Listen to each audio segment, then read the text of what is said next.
Hello, in this video I'm going to be talking about the returns processing fee that Amazon added and charging sellers. What is it? Where do you find it to keep an eye out on it? And why should you care? Well, the reason you should care is because if you don't keep an eye on this fee, it's going to be eating away at your profit every month. And normally there's a few offending ASINs. Hello, my name is Nandin with Seller Labs. If you like this video, click like and subscribe at the bottom. So Amazon started introducing this June 24th of 2024.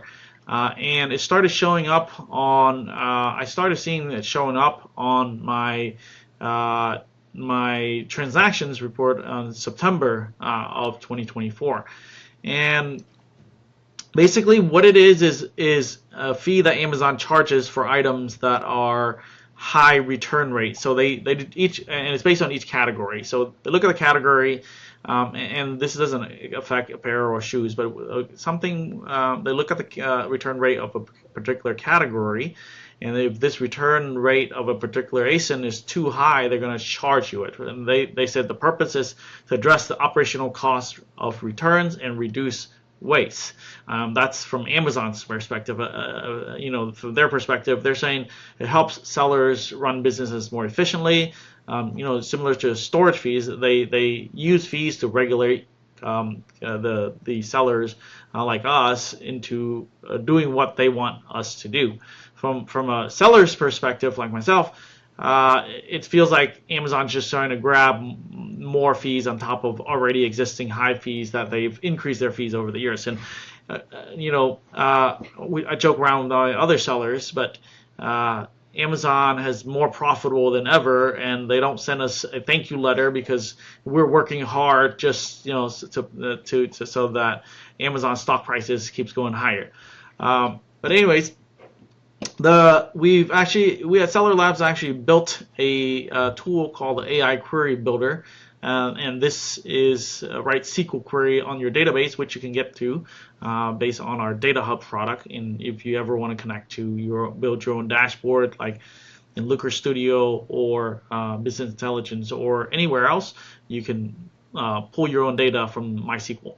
And so we built this AI query builder with the pre-built queries. So you go to the pre-built queries, you click on high return rate fees, and it populates the query here, and you hit run. It's going to take a while, probably 30 seconds to a minute or so, because it's looking through all your returns. All your transactions. And the bigger your account, the more transactions there are.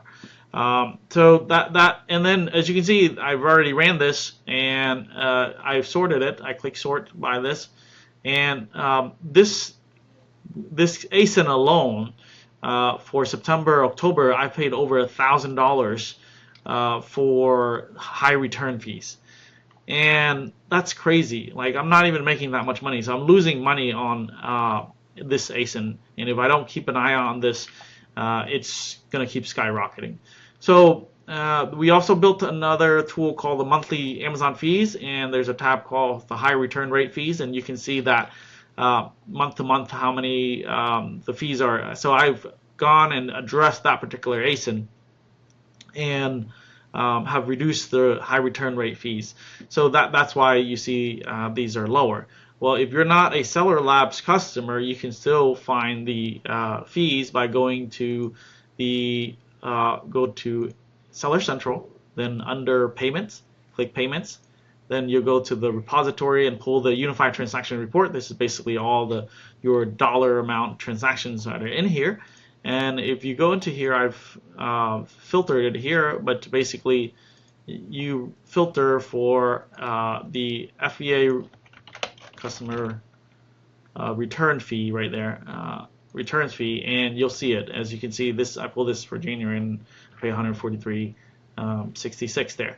So that's how you find it if you don't have you're not a customer of Seller Labs, so that's how you find it. So what do we do with this information? Once you find the offending ASIN, you can obviously once a month or once every 2 months or so keep an eye on this feed to make sure it's still manageable. Then run this query to see if there's no new offenders. I pull that high returns fee into, you can copy it. The beautiful thing about the AI Query Builder is you can copy that data and put it into Excel or Google Sheets, and then you can sort and filter for it for the greatest amount. For the amount, as you can see, these are the offending ASINs. And once I have that ASIN, I go into one of our apps called SKU Details. So what do we do with this information if we find that there's an offender? So I go into the SKU Details and I pull up this ASIN. There's in the SKU Details slider, there's a tab called Feedback. And what you do is, the first thing is I would investigate why there's such a high return rate. And so you can read the product reviews to see if you can gain any clues, or you can look at the customer returns, which we have an AI summary here for why they keep returning it, because they said it was duplicate. It came with another product. So basically this product they bought, but some other product already had it, the car roof mat, so they don't need it anymore. So that AI summary basically telling you what's wrong. So basically through the better insights, you can either change the product description, or you just stop selling the item altogether if it's not even worth it, or change the images, or whatever it is to address the issue. But the way to do it is to look into the underlying issue. So in summary, this customer returns fee can eat up month to month if you don't address it. So just keep an eye out on it. And you can use, if you're a Cellular Labs customer with the Profit Genius apps or the bundle, you can run this once a month to just keep an eye out on it, or the monthly Amazon fees.